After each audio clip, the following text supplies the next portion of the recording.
All right, my people, they said it was just rumors. They said the cabinet was stable. But today, the Nigerian Ministry of Defense is in total collapse. Abubakar Badaru is out. The US government has reportedly drawn a red line in the sand, and the name on everyone's lips is not the president. It is the bandit warlord, Turji Bello.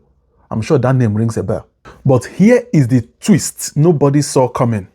The general who was retired in October, this October that just passed, Christopher Musa, might be coming back because he has been nominated, not as a soldier, but as your new Minister of Defense. And what does the American government know that we don't know? What do they know? What do they see that we Nigerians, ordinary citizens like me and you, we are not seeing?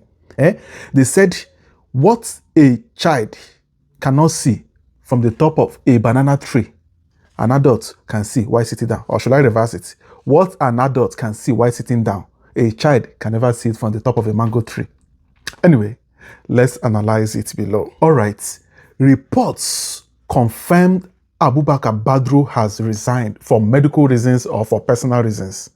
But insiders, Sahara reporters, suggest he was pushed out. He was pushed out of the way. We saw it with Ajuri Ngelale in 2024.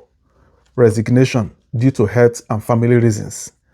Ganduje, the former APC national chairman, resigned due to health and personal reasons.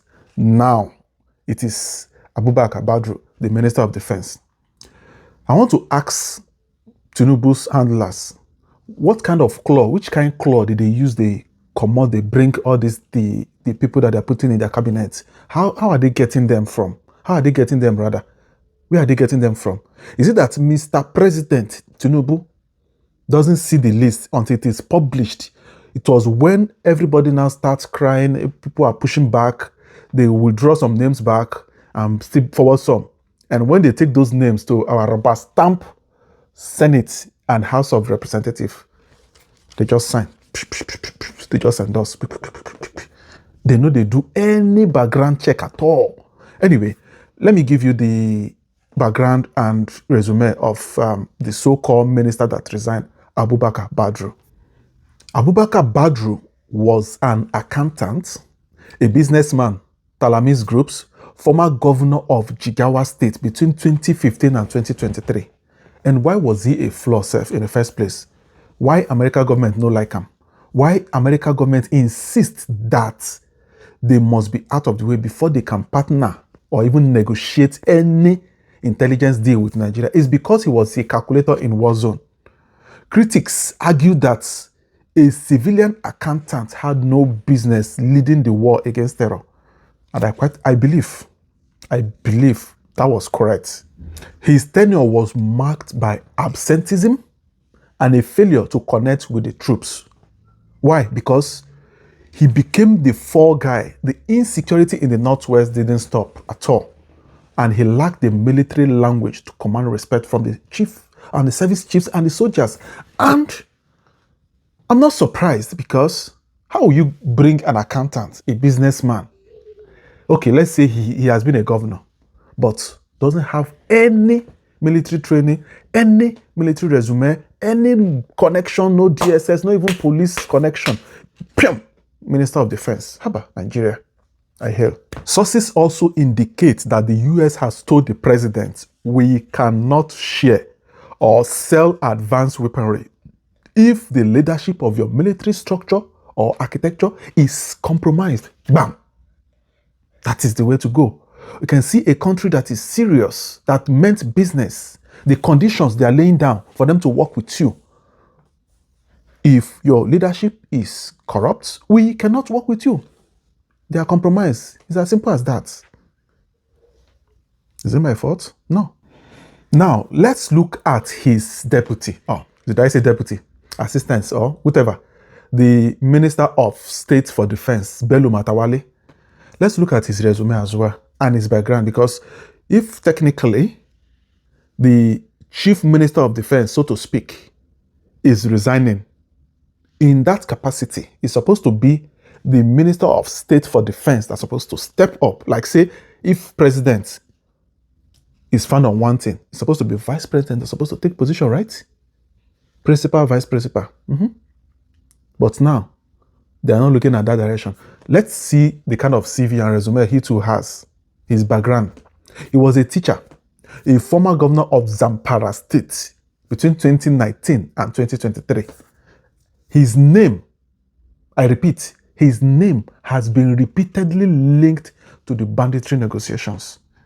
And this is one of the reasons the US government are saying, come on, if you now want me to come and step in and help you, I go come out these people, I swear. So the Sahara reporters leaks allege that the US intelligence community is uncomfortable with his past interactions with the bandit leaders. Allegations of vehicle gifts to Turji Bello and co. Turji Bello again. Okay. So this is not just Nigerian politics anymore. It is now an international diplomacy. So the US sees Nigeria as a strategic partner. Of course, we are an independent country and we have our own authority and diplomacy, yeah. But they fear their intel is leaking directly to the bandits. And I totally agree with them on that. You know, there was a report. Okay, it was even this man, the Christopher Musa, that said it in one of his interviews the last time before he was asked to resign, when he was describing the situation in the Northeast. It's like somebody that's, you are packing firewood, you want to use it to cook, you are drying it in the sun, and somebody is going there to go and pour water. You know, go quick dry now for you to use it to cook. So the people that are crying insecurity are the ones still fueling the insecurity. Now, they said some of those guys that drive tankers, they are aiding and abetting the terrorists. You know what they do? They'll go and use gallon to siphon fuel and go and dig hole inside bush, keep those things, cover it, and phone them. We don't keep it so where we've kept it so place. Go and pick it up. So they are the ones fueling insecurity. Now, the literal fueling is not what I'm talking about. It's the actual fueling, because they are fueling the insecurity by giving fuel to the bandits. Can you imagine? And those are the things that US government, they've seen and said, no. If these people are the ones you want me to be dealing with, I can never deal with them. Bring me other people. So now, moving to General Musa, let's look at his background and his resume just briefly. He was infantry general, former theater commander, Operation Hardin Kai, former chief of defense staff, CDS. He was retired as CDS in October 2025, replaced by General Olufemi Oluyede. Now, he's been recycled as the minister.